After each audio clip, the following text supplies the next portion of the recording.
महाभारत का जिक्र हो और द्रौपदी का नाम न आए, ऐसा तो हो ही नहीं सकता।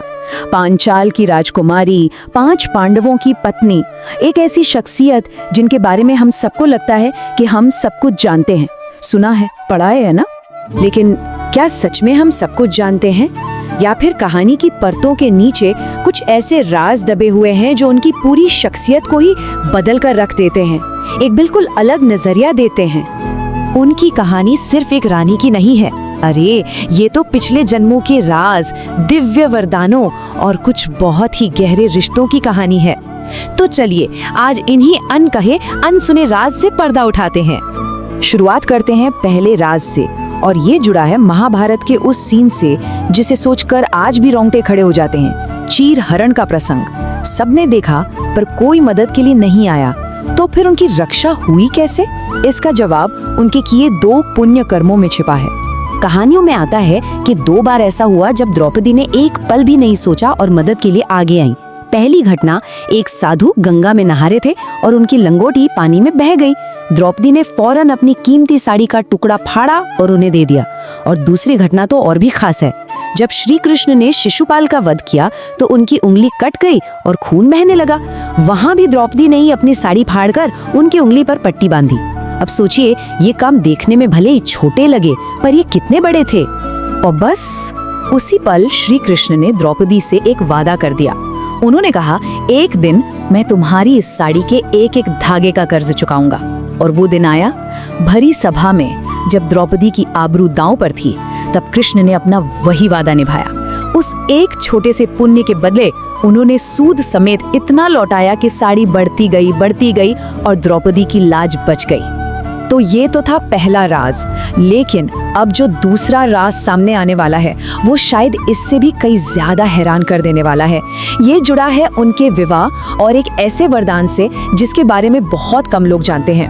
अच्छा, हम सब ये तो जानते हैं कि द्रौपदी के 5 पति थे, लेकिन अगर कोई कहे कि उन्हें 14 पतियों का वरदान मिला था, 14, ये आंकड़ा आया कहाँ से? इसके लिए हमें चलना होगा उनके पिछले जन्म में। अपने पिछले जन्म में द्रौपदी का नाम था नलैनी। वो राजा नल और दमयंती की बेटी थी। नलैनी ने भगवान शिव को प्रसन्न करने के लिए बहुत कठोर तपस्या की और उनसे वरदान में क्या मांगा? एक ऐसा पति जिसमें 14 गुण हो। भगवान शिव ने उन्हें बहुत समझाया कि भाई एक इंसान में ये सारे गुण मिलना तो नामुमकिन है, पर नलैनी अपनी बात पर अड़ी रही। तो उनकी भक्ति देखकर शिव जी ने वरदान तो दे दिया, लेकिन साथ में ये भी कह दिया कि इस अनोखी मांग की वजह से उन्हें अगले जन्म में 1 नहीं 2 नहीं बल्कि 14 पतियों तक का योग बन सकता है। और पता है, इसी वरदान का एक और हिस्सा भी था।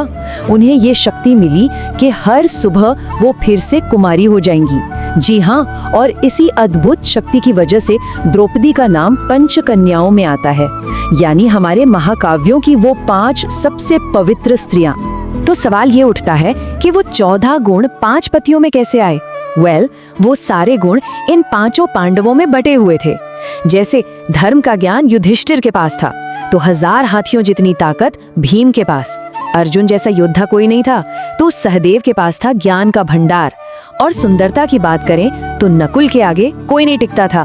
तो इस तरह इन 5 ने मिलकर नलिनी की वो 14 गुणों वाली इच्छा पूरी कर दी।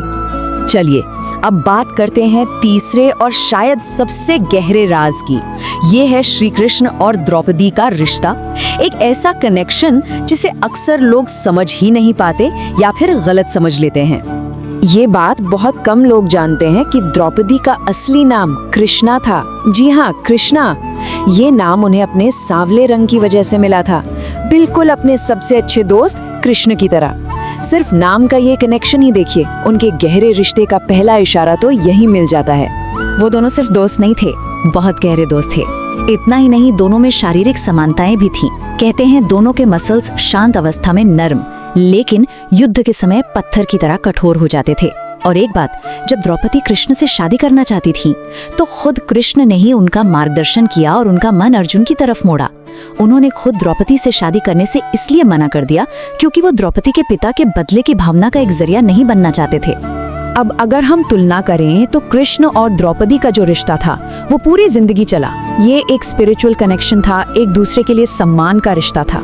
वहीं दूसरी तरफ राधा के साथ उनका रिश्ता बचपन का था, जो कृष्ण के वृंदावन छोड़ने के साथ ही एक तरह से खत्म हो गया। तो हकीकत में द्रौपदी के साथ कृष्ण का रिश्ता कहीं ज्यादा गहरा और मैच्योर था, भले ही बाद में कवियों ने राधा और कृष्ण के प्रेम को ज्यादा गाया हो। तो इन सब बातों को, इन सारे रहस्यों को जब हम एक साथ जोड़कर देखते हैं तो द्रौपदी की एक बिल्कुल अलग ही तस्वीर सामने आती है। सवाल ये है कि क्या वो सिर्फ एक रानी थी या फिर कुछ और? कुछ जानकार तो यहाँ तक कहते हैं कि अगर महाभारत के हीरो श्री कृष्ण थे तो उसकी हीरोइन कृष्णा यानी द्रौपदी थी। अब जरा इस बात की गहराई को सोचिए। ये एक इतना पावरफुल थॉट है जो पूरे महाभारत का केंद्र ही बदल देता है। याद करिए, उनका जन्म किसी महल में नहीं बल्कि यज्ञ की आग से हुआ था और उनके जन्म का एक ही मकसद था, कुरुवंश का विनाश। तो उनका जीवन सिर्फ एक पत्नी या रानी बनकर जीने के लिए था ही नहीं, वो तो इस महाकाव्य के मकसद का केंद्र बिंदु थी। तो आखिर में ये एक सवाल हमारे सामने आकर खड़ा हो जाता है, क्या ये सारे राज जानने के बाद द्रौपदी की कहानी सिर्फ एक ट्रेजेडी रह जाती है या फिर ये एक डिवाइन डेस्टिनी, एक दैवीय योजना की जीत की कहानी बन जाती है? शायद द्रौपदी की कहानी उससे कहीं ज्यादा बड़ी, कहीं ज्यादा गहरी है जितना हम आज तक सोचते या समझते आए हैं।